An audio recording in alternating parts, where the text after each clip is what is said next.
This story begins with a student entering her teacher's classroom to ask him a question.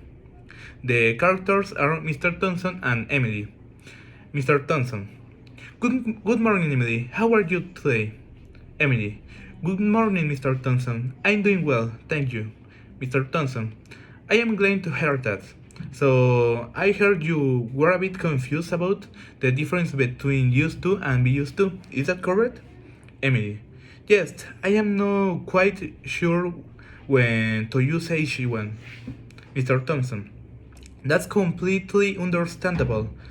Let me clarify it for you.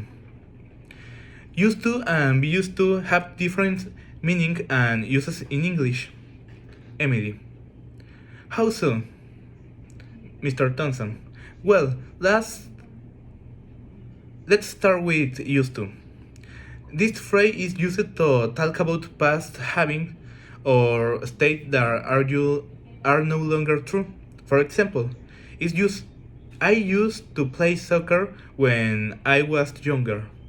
Here, used to indicate an action that happened regularly in the past but doesn't happen anymore.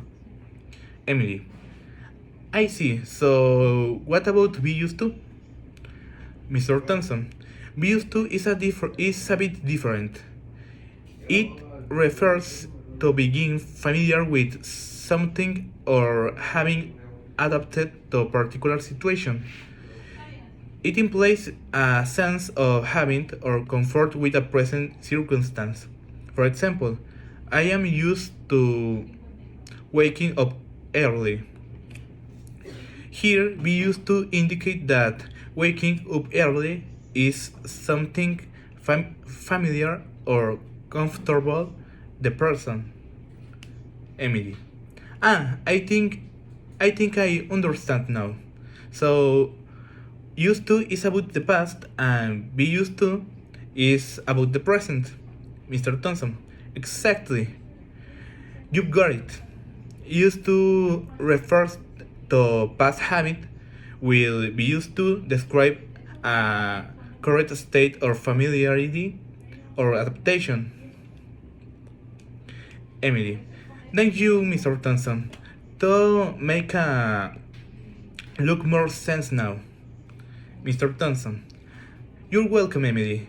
Don't hesitate to ask if you have any more questions. Understanding these nuances take time, but you are doing great. Emily. Thank you, Mr. Thompson. I'll be sure practice more. Mr. Thompson. Excellent. Keep up the good work.